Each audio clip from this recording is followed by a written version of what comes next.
Hello mga labs. So ngayon, dito ako sa labas, magtatrabaho sana ako. Nag-cut na ako ng machine. Pinatakbo ko na. Tika muna ha. Mga labs, pinatakbo ko na yung machine. And pagkatapos ng tumakbo, nakapag-cut ako ng isang linya.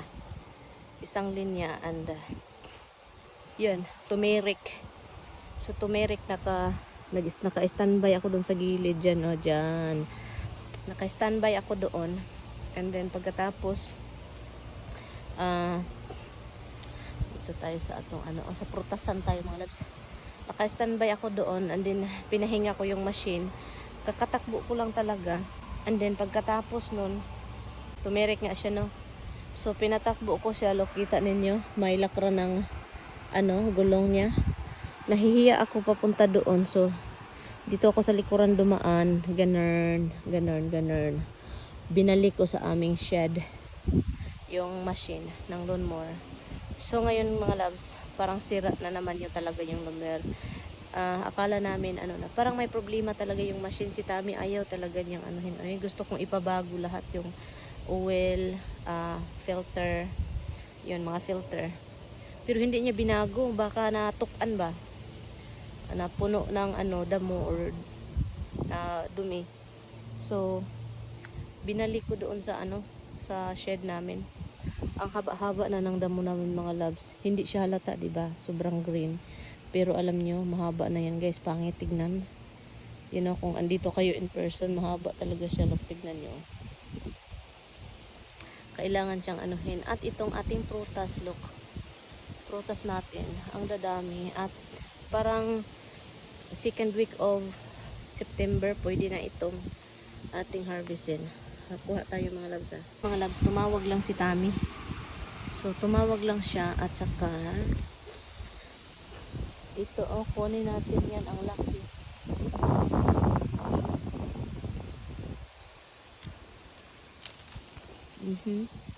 Uwi ako ng bahay. Daming daming bunga. Doon, lalo na doon ang daming bunga. So ngayon, kain lang tayo. Hinog na. Ready na. Ang iba ready na. Ang iba hindi pa. Humok. Humok mga labas.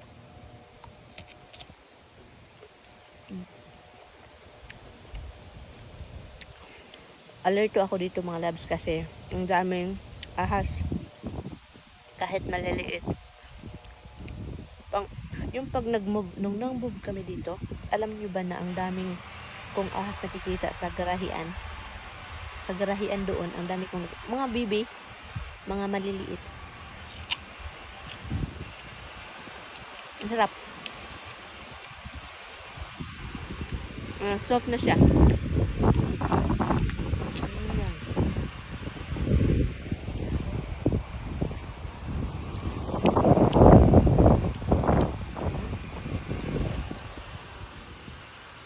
Ang dadami.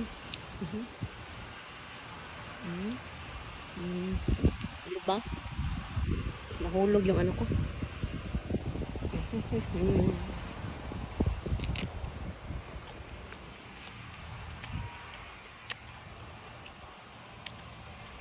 Andito ako dahil meron akong ginagawa.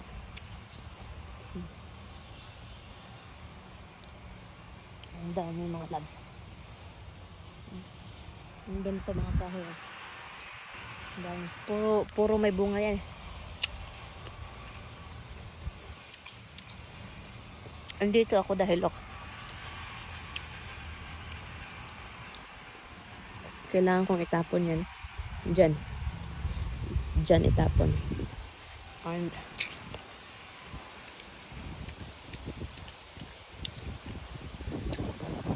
tamis. Halos dito. May ahas dyan sa gilid-gilid. Marami kasing malalaking bato.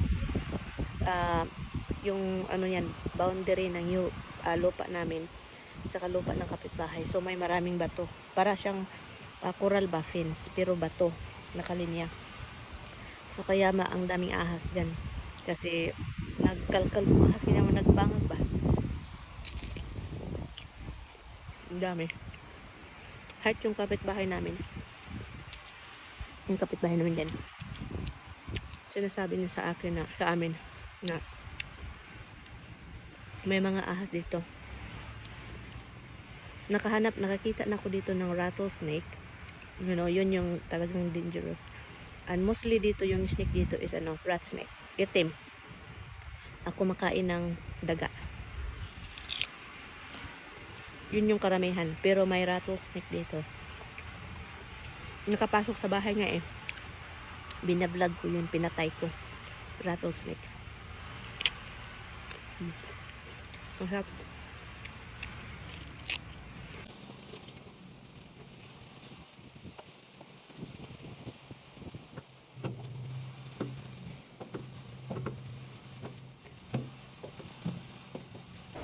$12.51 na ng hapon ng udto. And yun, ako napagod. Na-stress ako mga love sa ating mga ikakat na damo kasi ang hahaba-haba. And then ngayon, so maghintay pa ako ng next week. 'Di ba? Magtrabaho pa si Tami until ngayon is siya ngayon, Friday, Saturday, Sunday trabaho si Tami, Monday, Tuesday. So next week, ang hahaba na ito mga loves, talagang hindi na magandang tignan. Sabi ko kay Tami, itong ating yard, ayaw ko naman yung yard natin na pangit kasi yung mga kapitbahay namin talagang updated sila sa mga cut-cut. Kami din, palagi kaming nagka-cut at saka malinis yung mga And then ngayon, mahaba na yung mga damo. Ang pangit kasi ng yard tignan mga loves kapag yung mga kapitbahay mo sobrang neat yung yard nila, yung grass. And then yung sayo is pangit. Yung parang nakakaano siya, yung parang, hindi ka man lang marunong mag-alaga ng yard mo.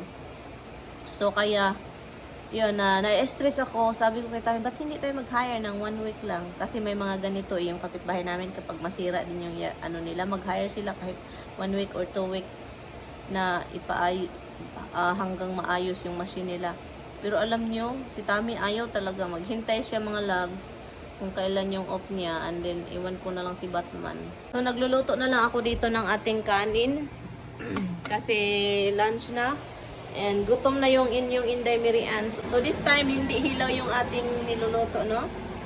Hindi hilaw. So, kailangan lang natin pabayaan muna dyan bago naman maluto dyan. Kasi yung last time na hilaw, kasi konti.